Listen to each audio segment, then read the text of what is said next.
जय हिंद दोस्तों, एक बार फिर से स्वागत है आपका अपना यूट्यूब चैनल देसी क्लासेस प्लस पे। तो आज हम लोग एक छोटा सा टॉपिक लेके आए हैं जिसमें से कि भारत का नक्शा, ये जो पूरे वर्ल्ड का नक्शा है और ये आपके बीच रहा ये अपना इंडियन मैप।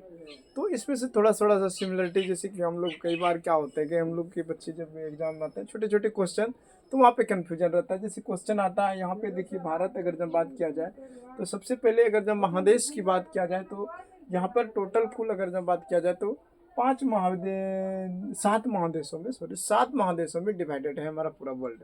इसमें से देखिए आप, जो महादेश है यहाँ पे सबसे पहले अगर जब बात किया जाए पूरे विश्व का सबसे बड़ा महादेश एशिया महादेश है, जिसमें समथिंग 49 देश यहाँ पे कंट्रीज निवास करती हैं, रहती हैं।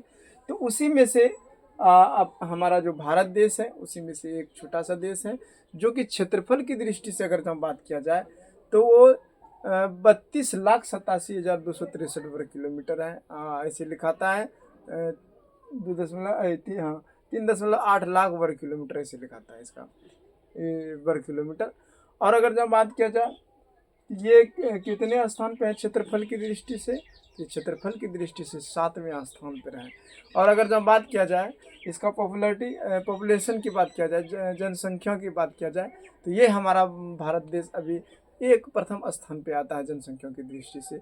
वहाँ पे देखिए कुछ एक क्वेश्चन ये भी आता है कि हमारा देश यानी कि कौन ऐसा विश्व का देश है जिसके नाम पर महासागर है उसके नाम पे।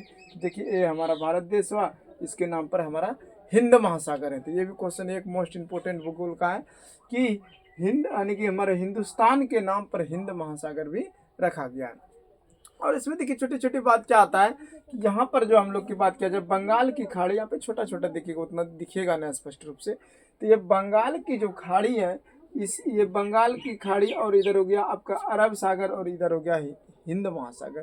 तो यहाँ पे कुमारी अंतरिप या कन्याकुमारी कहलाता है ये वाला क्षेत्र। सबसे दक्षिणतम पॉइंट जो इंदिरा पॉइंट कहलाता है लास्ट वाला, ये भी क्वेश्चन आता है कि भारत का सबसे दक्षिणतम पॉइंट क्या है, तो इंदिरा पॉइंट है। उसके बाद यहाँ पे हम लोग ये चीज़ देख रहे थे, ये अगर जब बात किया जाए यहाँ पर देखिए ये क्वेश्चन आता है मुंबई, सबसे मोस्ट इम्पोर्टेंट में से एक क्वेश्चन आता है कि आपका ये जो मुंबई है किस सागर के निकट है अवस्थित है। तो हम लोग बोलेंगे कि अरब सागर के निकट ये मुंबई हमारा अवस्थित है, अरब सागर। और मुंबई से रिलेटेड और एक क्वेश्चन आता है कि भारत का सबसे जो बड़ा प्राकृतिक बंदरगाह है, प्राकृतिक बंदरगाह आप लोग जिसे समझ सकते हैं, हम लोग नदी में क्या बोलते हैं, घाट किनारा बोलते हैं, जहाँ पे नाव वगैरह लगता है तो वहाँ पे जहाज वगैरह लगता है उसको बंदरगाह कहते हैं। तो प्राकृतिक बंदरगाह की अगर जब बात किया जाए तो हम लोग का है मुंबई। और कृत्रिम बंदरगाह की बात किया जाए, जो मानव निर्मित बंदरगाह की बात किया जाए, तो ये हमारा क्या है, ये चेन्नई है। यहाँ पे देखिए चेन्नई है। और यहाँ पर सबसे बड़ी बात क्या है कि अगर जब बात किया जाए द्वीप समूहों की, तो भारत में बहुत सारे द्वीप समूह हैं। जैसे कि अगर जब समुंदर सीमा रेखा की बात किया जाए, यहाँ से कितना द्वीप समूह है, तो समुंदर सीमा रेखा से सटे 1256 महाद्वीप समूह है यहाँ पे। जैसे कि हमारा बंगाल की खाड़ी से सबसे बड़ा महाद्वीप कौन है, ये क्वेश्चन आता है। तो आप लोग यहाँ पे देखिए ये रहा आपका बंगाल की खाड़ी और इसका जो सबसे बड़ा महाद्वीप है ये रहा आपका अंडमान और निकोबार द्वीप समूह।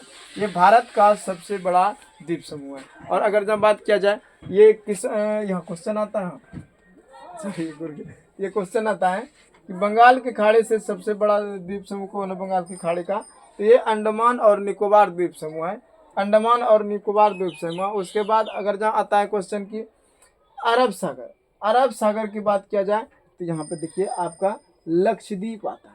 अरब सागर जो है, अरब सागर की जो द्वीप समूह में से आता है, हम लोग का सबसे बड़ा द्वीप समूह लक्षद्वीप आता है। और थोड़ा सा रोचक बात क्या है कि 756 के तकरीबन खाली सिर्फ जो है ना बंगाल की खाड़ी में हमारा द्वीप समूह है, और सभी के सभी द्वीप समूह में व्यक्ति निवास नहीं करता है।